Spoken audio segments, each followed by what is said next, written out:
Welcome back to the Deep Dive. I'm your host, a senior financial editor here at the Daily Fiscal, and I guess you could say I'm the resident data skeptic. I'm the one who usually assumes the spreadsheet is hiding something. And I'm your co-host, also a senior financial editor, but I tend to look at the human side of the ledger, more of the lifestyle finance coach perspective, if you will. Yeah, and today we were taking a sledgehammer to, honestly, one of the most sacred cows in personal finance. Oh, absolutely. Because if you have ever Googled, how to budget, you have seen this rule. It is the simple, repeatable, boring system that everyone swears by. It's the yoga pants of financial advice. It supposedly fits everyone. Exactly. I'm talking about the 50-30-20 rule. The famous 50-30-20. Right. And here is the hook for today's deep dive. We have been looking at the data, specifically this really massive analysis of 2026 household budgets, and I am here to tell you that for most people listening to this, the rule is dead. Whoa. Dead is a pretty strong word. Okay, well, maybe not dead, but it's definitely on life support. The plug is like halfway out of the wall. Fair enough. Because the economic reality of 2026 is so fundamentally different from the world where this rule was invented. Following it might actually be setting you up to feel like a failure every single month. I think that's a very fair assessment. I mean, the rule has been the gold standard for decades because it promises simplicity. Right. You don't have to track every single latte. Yeah. You just hit 3 big percentages and you're safe. But you're right, the variables have entirely changed. So our mission today is to figure out why the old rules are failing us. We're going to look specifically at this phenomenon called housing creep. And we'll talk about how you can modernize these numbers so you aren't, setting yourself up for failure. Yeah, we need a realistic system. But first, let's back up a second. Where did this thing even come from? Because it feels like it's been around since we were trading seashells. It does feel ancient, but it's actually from 2005. 2005, okay. Yeah, it comes from Senator Elizabeth Warren. Back then, before she was in the Senate, she was a Harvard law professor specializing in bankruptcy. Right. And she wrote a book called All Your Worth. Her research found this really fascinating correlation. Basically, families who spent more than 50% of their income on fixed costs, the must-haves, they were statistically much more likely to go bankrupt when a financial shock hit. Right. And context is everything here. 2005, let's paint that picture for a second. What? It's a different world. Completely. That was before the 2008 financial crisis melted the global economy. It was before the iPhone even existed. Oh, wow, yeah. Before student loan debt ballooned to $1.7 trillion. Yeah. And crucially, before median rents in major U.S. cities hit $2,087 a month. Exactly. The world has completely changed, but the rule hasn't. Right. So before we dismantle it, let's quickly define what it's supposed to look like in a perfect world. Good idea. The framework splits your money into 3 buckets. 50% goes to needs. That's your housing, utilities, groceries, transportation, and minimum debt payments. The stuff that literally keeps you alive and employed. Correct. Then 30% goes to wants. Dining out, streaming services, hobbies, that gym membership you swear you'll use. We all have one. We do. And the final 20% is savings. That's your retirement, your emergency fund, and any extra debt payments. 50, 30, 20. It sounds so clean, so logical. But here's where it gets really interesting and where the math actually starts to crumble for people today. There's a glitch in the matrix that almost everybody misses. Yes. When Elizabeth Warren wrote this, the percentages were based on after-tax income. That is a massive distinction that almost everyone overlooks. It's huge. Because that's not how human beings think. I mean, when you get a job offer for $75,000, you mentally spend $75,000. Right. You're anchoring your lifestyle to your gross pay. Exactly. You lease the car that fits a $75K lifestyle. You look for apartments in that bracket. But your bank account never actually sees that number. Nope.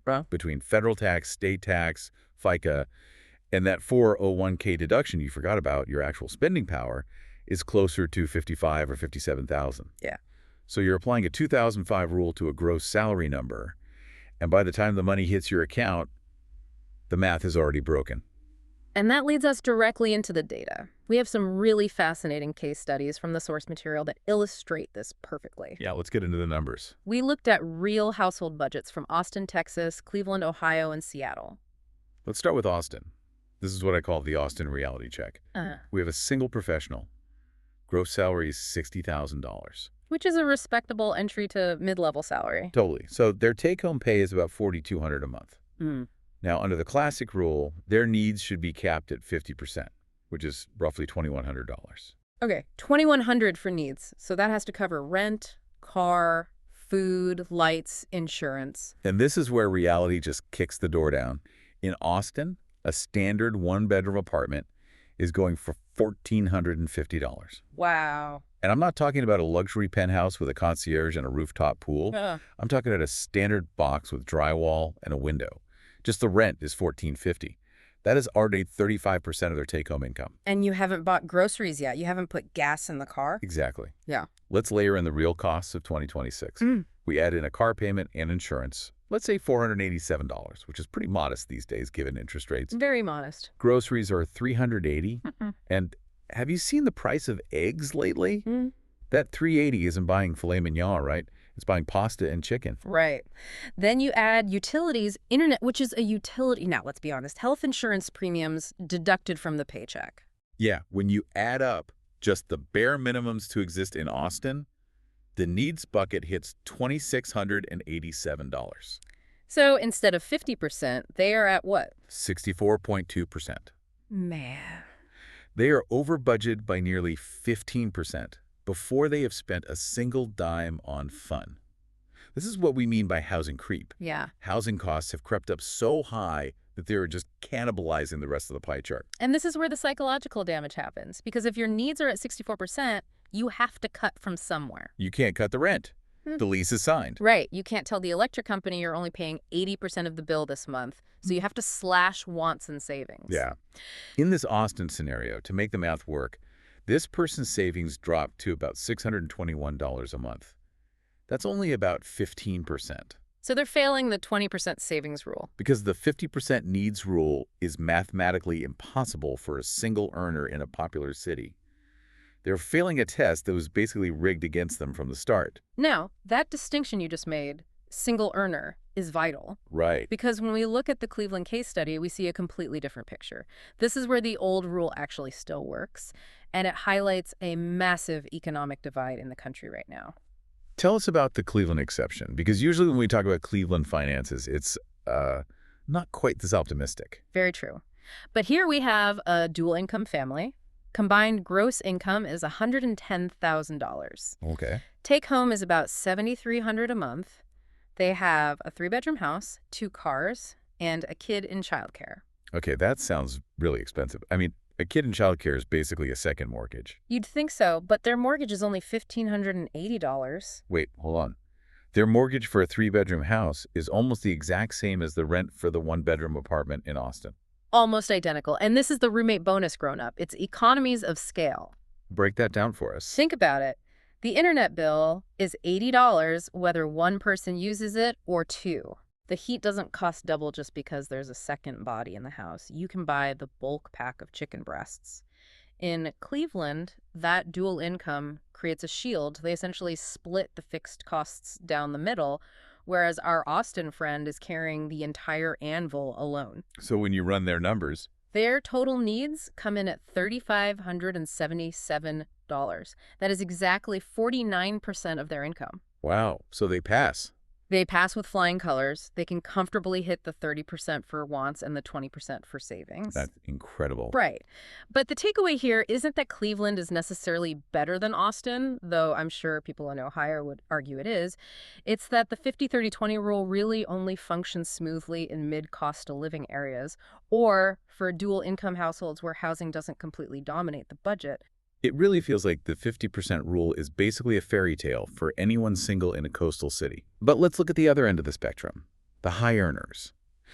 Surely, if you are making 6 figures, this problem disappears. Like, if you have enough cash flow, percentages shouldn't really matter. You would think so, but lifestyle inflation is a very powerful force. Oh, yeah. Let's look at the Seattle tech worker scenario. Gross income is $145,000. That is a lot of money. It is. Take home is $9,200 a month. Okay, with over $9,000 a month hitting the bank, you should be golden.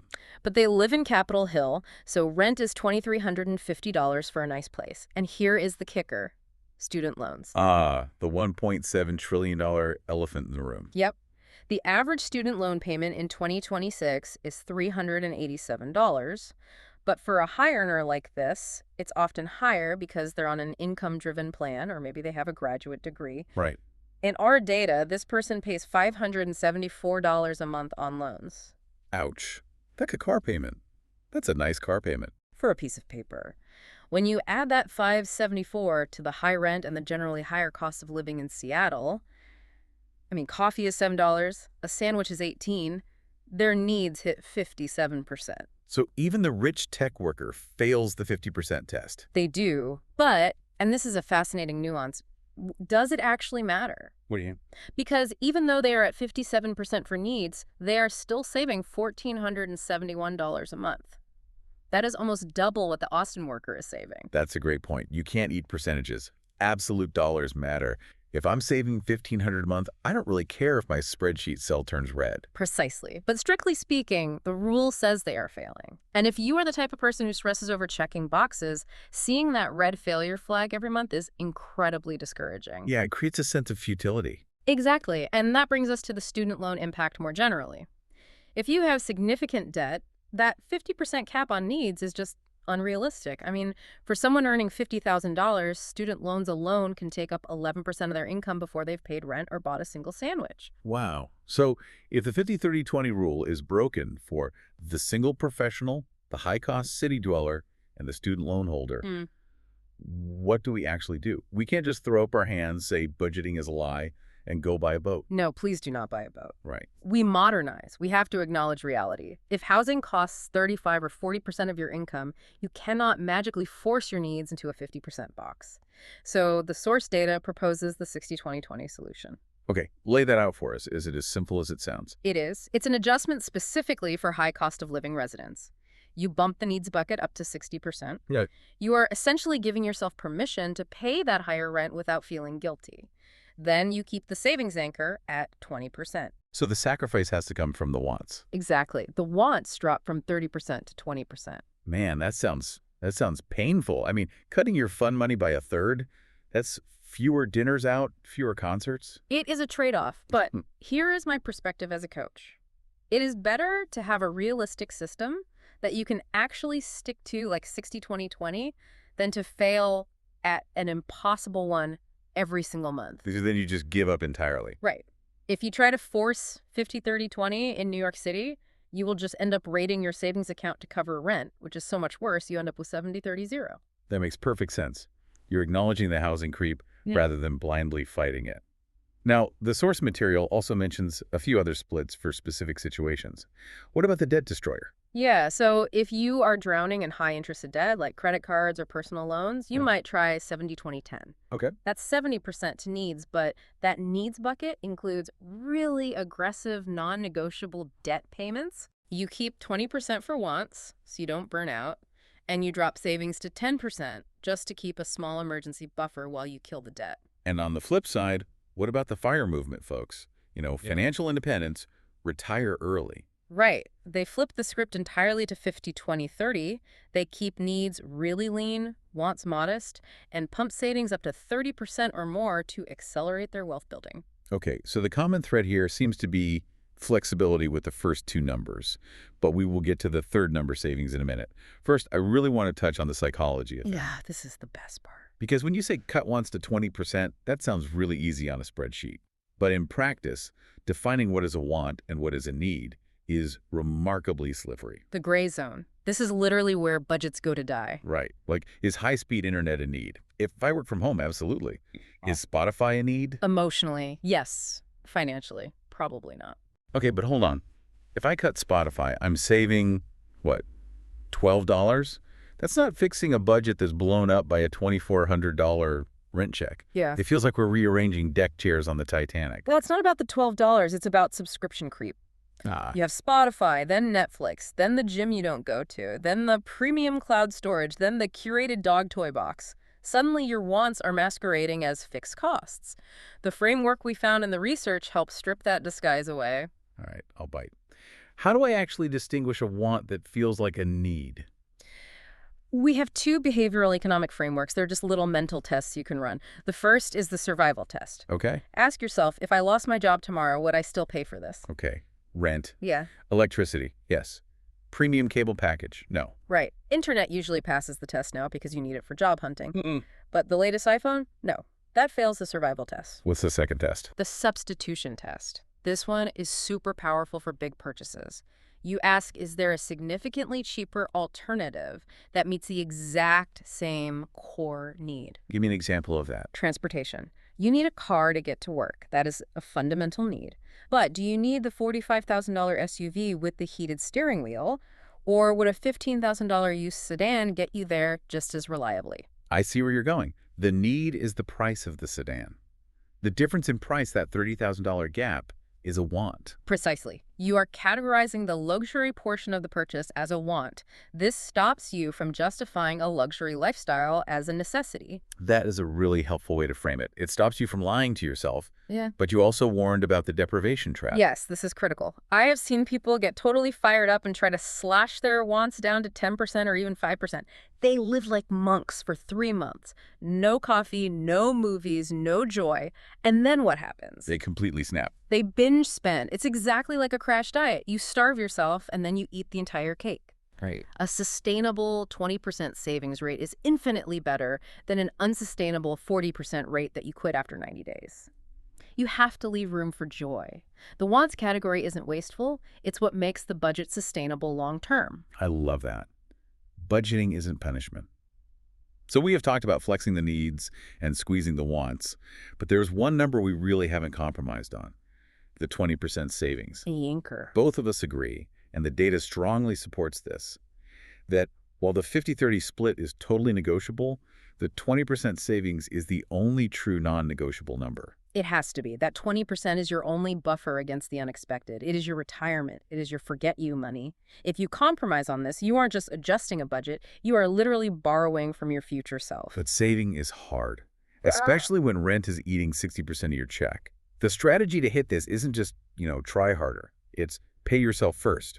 Automation is the secret weapon here. We have data from the source that shows households who automate their savings save 2.3 times more than those who rely on willpower. 2.3 times. That is a massive difference just for clicking a few buttons online. It is, because willpower is a finite resource. You get tired. You get tempted.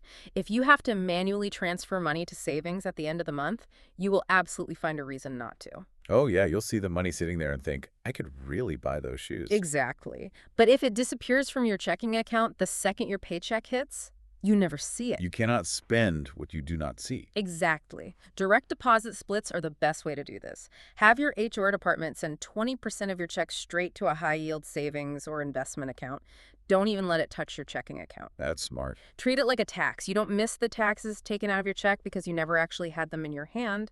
Treat savings the exact same way. So what does this all mean for our listener who is, sitting there with a spreadsheet feeling bad about their rent right now? It means you can start beating yourself up for not living in 2005. The 50-30-20 rule is a starting point. It's not gospel. Right. In 2026, with housing creep what it is, a 60-20-20 split is simply more realistic for many people. And that is okay. You are not failing math. The math changed. Exactly. As long as you protect that 20% savings anchor, that is the hill to die on. So if you are ready to fix this, where do you actually start? We have some actionable advice for you. Don't guess. Track. For the next 60 days, track every single penny. Use an app, use a spreadsheet, carry a notebook. I don't care how you do it. But you need to find your baseline. Yeah. You might think your needs are 50%, but they might be 68%. You can't fix what you don't measure. And why 60 days? Why not just a month? Because life is lumpy. You need to capture those irregular expenses. The quarterly insurance payment, the oil change, a friend's birthday dinner. 1 month can be an anomaly, but 2 months is a trend. That makes sense. Once you have your baseline, compare it to the 60-20-20 model. If your needs are high, look at your housing and your cars. If your wants are high, look at subscription creep and dining out. And if your savings are low, set up that auto transfer today, even if it's just 5% to start. Just build the muscle. And here is a final provocative thought to leave you with. We talk a lot about inflation, But the most dangerous kind is actually lifestyle inflation. Oh, absolutely. This is the silent killer of wealth. If you get a raise this year, and we really hope you do, ask yourself this: do your needs actually have to go up? Do you really need a better apartment? Do you need a newer car? Or can you take that entire raise and just dump it into the savings bucket? That is the ultimate hack. If you can keep your needs flat while your income grows, that is how you actually win the game. You could shift from a 60-20-20 to a 50-20-30 without feeling any pain at all because you never got used to spending the extra money. And that is the dream. Not to budget perfectly, but to live freely, because the budget works for you, not the other way around. Hmm. All right, well, that is all the time we have for this deep dive. We're your editors from the Daily Fiscal. Thanks for listening. Go automate those savings right now. See you next time.